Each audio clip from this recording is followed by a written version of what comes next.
Hello everyone, we're here in Barrett Ministries studio and we're just going through another series with our passing through. I have in the studio with me a lady named, oh I'm sorry I'm not supposed to say lady, she's told me not to say lady. Her name is Mrs. Alison Wellby, she's a good friend of ours obviously, and she's got a wonderful testimony to give. She's written 2 books, Impenetrable and Kill Me a Little Bit More. On the back she's written some blurb and it says, what do you do when you're married but you can't have sex? In this candid account of her first 7 years of her marriage, Alison Wellby describes the heartache of returning from her honeymoon still a virgin. In the following years, she and her husband Mike struggled to live with vaginismus, trying to come to terms with why the God of love they thought they knew would allow this to happen to them. No one is exempt from pain and hurt. This is a book to encourage you in your walk with God. And I want to talk about it because I know that many people suffer. And in this series, we want you to know that God is there to help you in all your difficulties. That's why we give testimonies. So Alison, I want you to tell me first of all when you became a Christian. Sure. I was 10. Right. And we'd started going to church because my mum and my dad wanted to get my brother and myself into Christian school, church school rather, C of E church school in Blackburn. So we started to go to church just down the road from where we lived. Right. And they were organising a trip to go and see Billy Graham at Anfield in Liverpool. And somebody must have babysat us, probably my grandma. My mum and dad went on this coach trip to Anfield and never said much about it really when they got back. And it was about 6 months later that my brother and I had noticed that there was a difference in my parents. So we hadn't talked about it with each other, but we'd both independently gone to probably mum and said, you know, what's going on? So my mum had told us that they'd become Christians at Anfield because of the message that they'd heard from Billy Graham. And she gave me a tract called Journey into Life. So I went away and I read this tract. That's all she did. You know, people could accuse us of, because we were children, of just being led by our parents. But she just gave me this tract and said, you know. So I'd been brought up, like many people, to think that I was a Christian. And I thought I was a Christian. And This was before you were 10? Yeah, this is before I was 10. Yeah. So I read this tract and I thought, oh, I'm not, am I? It says that I'm not a Christian unless I've got Jesus living in my heart. So I said the prayer at the end because I didn't want to go to hell. Right.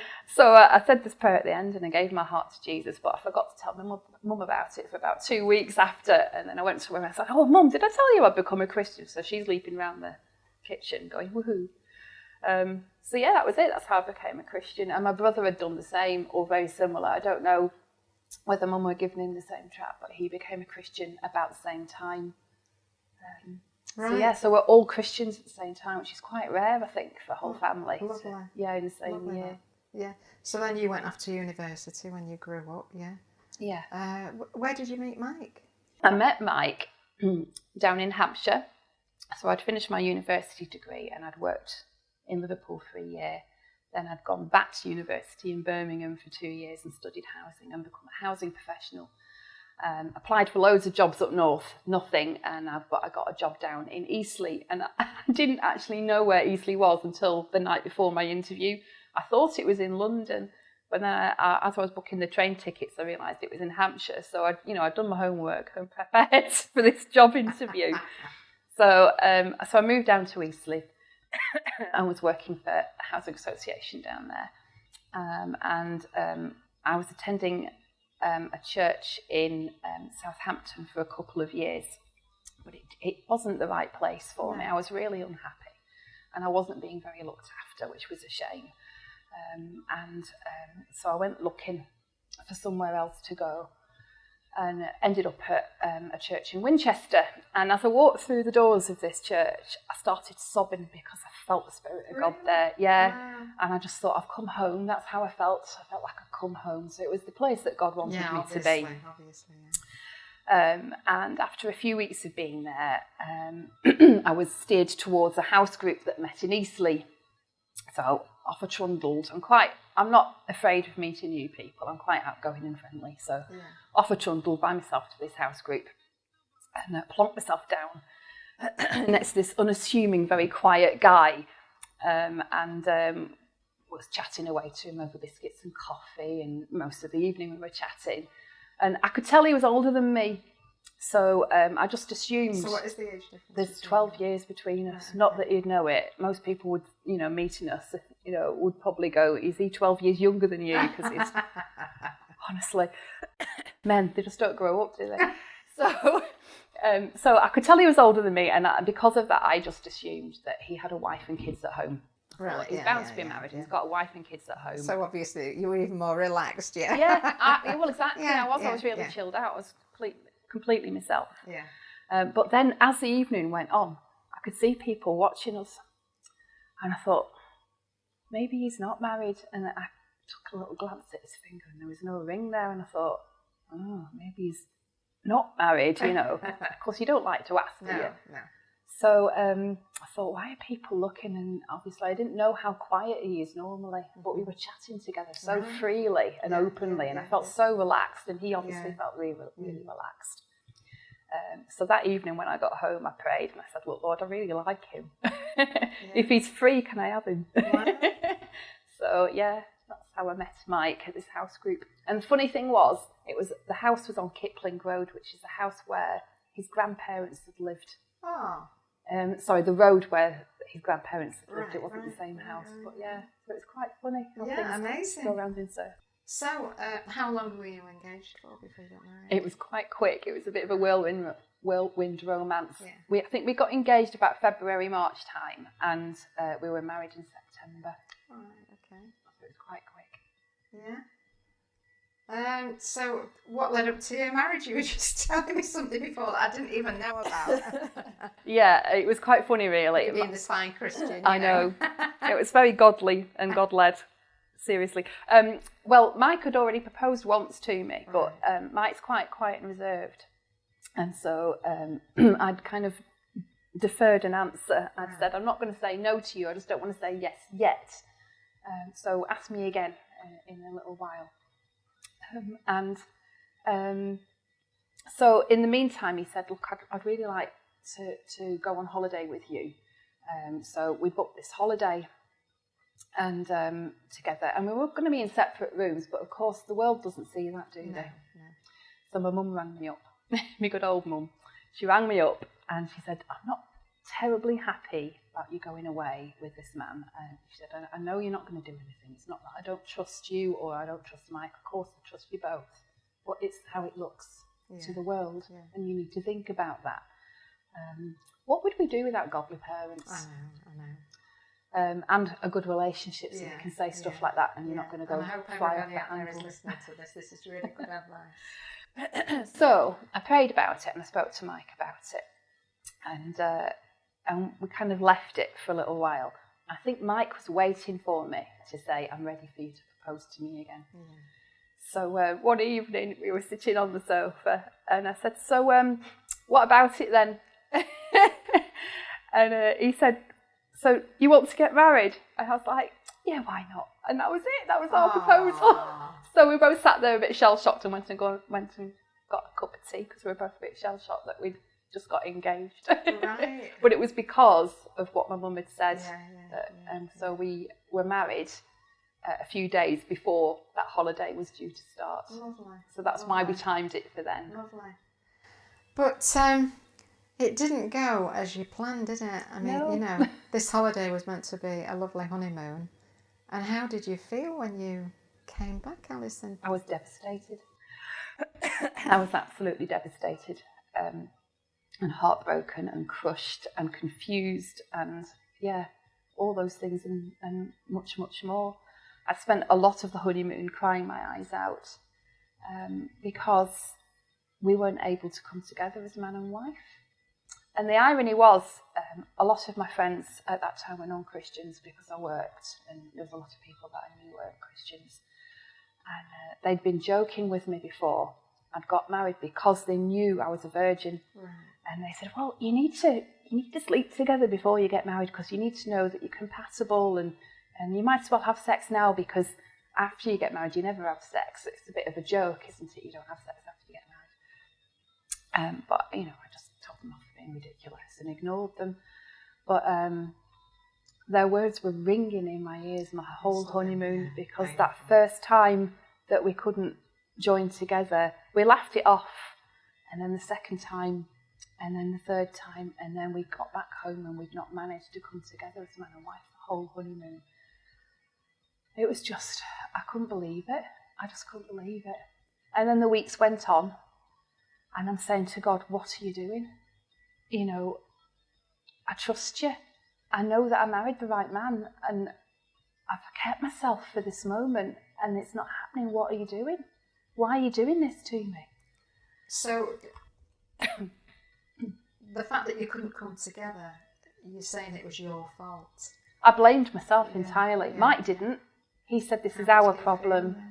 He was amazing, because a lot of men would have just gone, well, forget it then, and annulled the marriage, But he didn't criticise me, he didn't get angry, he didn't get frustrated, or if he probably did get frustrated, but not at me, and certainly not when I was around, because it wouldn't have helped.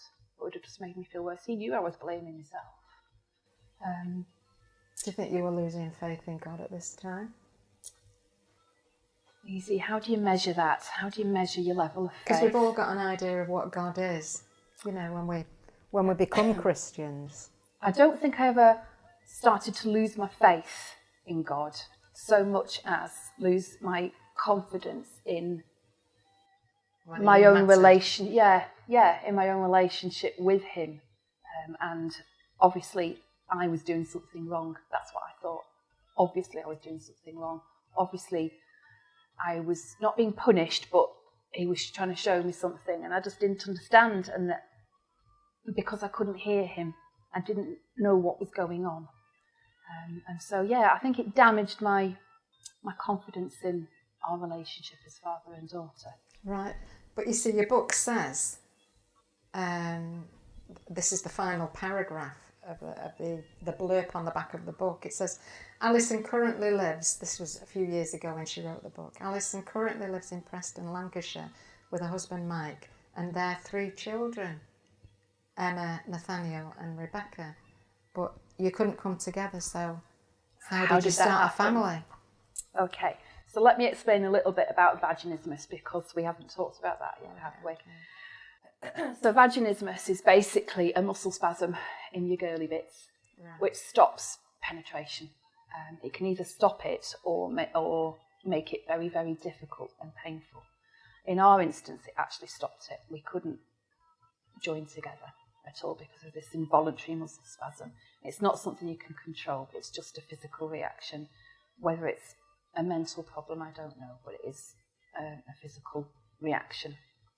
And I had an operation to move what they called abnormal tissue area, because I thought, well, that might be causing me pain and that might be what the problem is. But that didn't help at all. That wasn't the problem. So we tried artificial insemination in the end. And I felt bad about that, actually, because I felt like I was taking matters into my own hands. Because I thought, if God's allowing this to happen, then maybe I should trust in Him for a solution. And a godly lady at the church we were going to at the time challenged me about that and said, maybe this is the solution. God's not treating you as though you're sick. And if there's a solution that you can use, try it. So I thought, well, okay, I will. So we went and got a syringe. It's not got a needle. It's just like a medicine syringe that you take medicines with. And we got a yoghurt pot. Mike did what he needed to do into the yoghurt pot, and I used this syringe to inject the produce, as you were. And that's how I conceived. It took us 2 attempts, but the second time I conceived with Emma. Wonderful. I know. Wow. So how did you feel then, having a child? I was over the moon, absolutely over the moon. I've got this lovely photograph of my mum, which I can't show you because she'll kill me. But she just looks, and my brother took the photograph of her just as I rang up. Did your mum know about your problem? Yeah. You shared it over? Yeah. So, when I rang up, she happens to have my brother and my sister-in-law there. So Stephen took a photograph of her reaction, and it was just total overwhelmed. She was completely gleeful. And that's exactly how I felt. I was over the moon. Right. So when I was carrying her, I said to the Lord, I want names for my children. I want you to name them. And I'd already promised him before when I was struggling, if you give me girls, I'll call them Grace and Faith. So Emma's middle name is Faith, and her first name means entire faith. Because I wanted to affirm that over her, but I also wanted to affirm it in me, because that's what it took. Yeah, because it wasn't the normal route, was it? Not at all. No. So what happened with the second child? I was hoping that by having everything stretched down there, that things would change. So after I recovered from having Emma, we tried again, and there was no change at all. I was absolutely devastated. I couldn't believe it. I couldn't understand it. It shook me again, And meanwhile, a friend, I'm saying a friend, she's actually a family member, but she was a professing Christian and slept with her boyfriend out of marriage and had fallen pregnant. And I'm like, hold on, the sinner's being rewarded with children here, and I've served you and honoured you, Mike served you and honoured you, and we're suffering and struggling, it just seemed so unfair. I couldn't understand it. So we did the same with Nathaniel. We conceived him with a yoghurt pot and a syringe again, and went down that route. And he was massive. He was 9 pounds 5 ounces. He was huge. And I just thought, you know what? If he's not stretched me, then what is going to? You know? So we were okay after Nathaniel? Not straight away. Again, it took a long time, because Nathaniel was born in 2007, and we'd been trying to move up north to be near my mum and dad. God had stopped us. But then when Nathaniel was born, we'd tried again, and the house had sold, and Mike had got a job, and we bought a house all in the space of 1 week. So that time was the right time. God wanted us up north. So we came up north, and by that time, my mum and dad had been doing the Sermon on the Mount teaching with Morris at Jason Robinson's house. Oh, right, yeah. And we'd gone along once. We'd been up and visited my mum and dad, and we'd gone along to one of the sessions, and we'd come away and gone, oh, he's a nice chap, and we liked what he'd said, but it didn't really impact us at that point. And we didn't really understand how mum and dad had been impacted. They'd come up with some funny ideas. Well, like, what has this bloke and this ministry done to me, mum and dad, that we just didn't understand? And Mike in particular was he was worried. Yeah. He was hanging back. But God had been working on me quietly. And I just thought, I've got to do this man's teaching. And I wasn't prepared to do it without Mike, because I really believe that a wife should submit to a husband. And I wanted him on board. So I prayed about it, and I said, look, Lord, if you want us to do this teaching, if it's not completely deranged teaching that we shouldn't be listening to, then would you change Mike's heart and give us an opening to go? And within a matter of about 2 or 3 weeks that had happened, Mike had come to me and said, I'm quite interested in the Sermon on the Mount teaching. I'm like, really? How funny. Maybe we should, And so we made the phone call that day, and there was a teaching going on. So we joined a group, and we did the Sermon on the Mount teaching. Well, it broke me. It absolutely broke both of us, but I'll speak about myself because I can only really talk from my own experience. It shattered everything that I thought I knew. Completely unpacked all of my little doctrines that I had neatly put away, and showed me what rot they were. And as the teaching progressed, I remember one particular evening driving back, and I can't tell you what that particular teaching was that evening. I just remember how it had impacted me, and what it had said to me was, how dare you presume upon God? How dare you say to God, you've got to work my way. You've got to do things how I think they should be done. And I know that we know that up here, but on that evening it had dropped down here. And I realised that because we got married on those dates, I presumed upon God that everything would go smoothly and that I'd be able to join with my husband that night. And because you kept all the rules, you were a virgin. Exactly. And I'd made an assumption. And meanwhile, God is saying, who's Lord here, me or you? Hard to swallow, isn't it? Very hard. And I'd realised that all the prayer that I put into praying myself out of the situation, I was praying myself out of God's will. Yeah. He put me there. Yeah. He put me there, and I was trying to pray myself out of his will. So I repented. And I said, look, Lord, I don't understand it. I don't like it. But if this is your will for me, then I'll submit to it. And more than submit, I'll actually embrace it and accept it, because I want to walk in your will. So that was my prayer that night. And I think that brought a release. I think that's what God wanted me to see.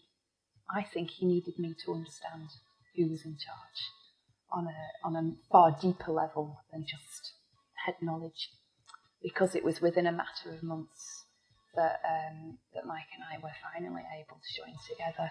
And it was amazing how it happened. We were just messing around, as man and wife do. Yeah. It was New Year's Eve. There was fireworks going off outside. It was really atmospheric. And it happened. We just kind of, I don't know how much detail to give on camera, but we just kind of stopped dead and went, are you? I think we are. Oh, let's carry on then. And that was it. And it was the fact that there was fireworks still going on outside. I thought that was a nice little touch of the Lord. It was very sympathetic background, they call it, don't they? Yeah, I have noticed though, when God does something in your life that you don't understand, you can accept it with your mind, but underneath you really resent God for it. I think I did. Yeah. I certainly didn't understand it. I don't think I could have verbalised that at the time. Because I didn't want to admit defeat. But now looking back, I think I did. I think I did resent it. Yeah. I was quite bitter, I think. Because we know God can do anything if he wants to. Yeah. So why don't you want to? Yeah. Yeah. But it's when you start questioning, isn't it? Release God, really. Yeah. As well as release yourself. Yes. Yeah. Forgiving him. Yeah. Like he's done anything that needs forgiveness. I know, but we do hold things against God, don't we? We do. Resent him. So, it says here that you've got 3 children, but I know for a fact you haven't. I got 5. Yes. So, Rebecca was born 9 months after that New Year's Eve. That was lovely. But actually she came 2 weeks early just to confuse the issue. So I don't think I conceived that night, but it was a nice touch that she was born. So she was born on the 1st of October. It was an exact 9 months after that New Year's Eve. Her name is Secure Grace. Her middle name is Grace, because I promised the Lord, if you remember, if I had girls, I was going to call them Faith and Grace. So Rebecca's middle name is Grace, Secure Grace. All the children's names have meanings. Right. Nathaniel means given of God, and his middle name is Joseph, which is God shall add another. So his name prophesies his little brother, which he is not entirely happy about because his little brother drives him crazy, but that's besides the point. Ben Levi, Ben means son of, and Levi, although it's the priestly nation, it actually means joined. So he's son of our joining, whereas Nathaniel wasn't, because he was conceived using artificial insemination. But Ben Levi is the son of our joining. And then Elizabeth, I'm trying to remember what Elizabeth means. God is our oath. God is our oath. Yeah. And her middle name is Rose, which doesn't have any particular meaning, but it's the name that God gave me for her. So God is our oath and Rose. Rose, the Rose of Sharon. That's a marvellous story, Alison, from being impenetrable Yeah. to having 5 children, Yeah. 2 of your own making, Yeah. and 3 God-given naturally. It's absolutely wonderful. And you're saying that because God changed your heart, God did the miracle. I think it was a spiritual impenetrableness, if you like. I don't know. I think I might have just made up a word there, but I think I might have been spiritually impenetrable as well as physically. I think God was trying to show me that. Because actually, I don't think I could have written my second book had I not been through that experience. So the second book Alison is referring to is Kill Me a Little Bit More. And it's all about worship, Alison. It is about true So tell us worship. about this. Well, God showed me through my experience that my will was getting in his way of his will. That's what he showed me. And I think that was a starting point for him to show me that actually I had to die more. Because Jesus died, there doesn't need to be any more sacrifice. And that's not strictly accurate. Because we have Well, to... saying Christians shouldn't suffer at all, aren't they? Well, Yeah. yeah. But that's not strictly accurate, That's because a we sign. have to die to self every day. And actually now I'm quite angry that I've been taught that way, and looking back I can see what a deception that is, because I think that is stopping people from really worshipping God. Yeah, I agree with you. Because actually that is worship. Dying to self is worship. In the Bible, it never links music with worship. It's always praise. Sing to the Lord your praises. It never says sing to the Lord your worship. It's always praise. So songs and music have nothing to do with worship at all. And we can't, if we weren't really in an attitude of worship, those songs are meaningless anyway, which is why God says, take away from me your clanging cymbals, your noisy bells, the sound of your voices. I don't want to hear it. I don't want to hear it. It's because their hearts weren't in the right place, because they hadn't completely died to self. They weren't following God's will. They weren't in submission to him. So why would he want to listen to their praises? I can give a better example of that. One of my children, who shall remain nameless, came over to me one morning, gave me a big hug and said, "Oh, I love you, Mum." Which sounds lovely, doesn't it? Yeah. But actually, if I tell you that earlier on that morning he'd been screaming in my face and telling me what an idiot I was and not being a very nice person, when he came over and gave me that hug and said those words to me, actually all I wanted to do was push him away and tell him to shut up, because it was empty. It felt empty. It was just words. And I thought, if I feel like that about my own son, then how on earth does God feel about us? When we come in with our songs and, oh, how great is our God, but we've not died to self. And no wonder the church is in such a mess, if I'm honest. We're not seeing half the miracles and things that we should be seeing. No, and music is the focal point now as well, isn't it? It is. So, how's your book been received? Have you given it out to people in churches? I have. Yeah, it's had a mixed response, and it's quite interesting, really. People that have given me feedback haven't understood it on balance, I would say. There's a vast majority of people that have read it and not understood it, because they think I'm talking about music, and I'm not. And I'm a bit disappointed, because I think they've skip-read it according to their own understanding and not actually try to understand what I'm saying. I've had people come and say, but we like our music. And I've turned around to them and said, I've never said that we shouldn't have music. Well, I like singing to God. I've never said that we shouldn't be singing to God. But what I'm saying is, that's not worship. Don't call it worship, because it's not. It's an outward showing of what's in our hearts, but it's not, the actual act of singing is not worship. So they've just not understood it. It's very difficult to step out from your doctrinal glasses, isn't it? Yeah, it is, yeah. Well, thanks, Alison. That's really great. We really do want to help people on this programme that we run, because we know that people have real problems and they have real questions. that they don't know the answers to, where God's concerned. You can be going through an awful lot of trauma and you don't realise why. You know, not always is it because you've done something wrong. Often God wants to get glory out of your circumstance, as in the case of Alison here. You see, she was impenetrable until she submitted herself to God and she allowed him to kill her a little bit more. And she's still asking that, Lord, kill me a little bit more. To get a real relationship with God, we've got to give ourselves up. That's the only way we can have a true relationship. I hope the testimony has blessed you and encouraged you. And if you would like to get these books, you will be able to get them from our website, www.barrettministries.org.uk. They're also available as Kindles, Kindle downloads, PDFs, various means. Visit our website and we'll give you all the instructions for getting hold of these books. God bless you all.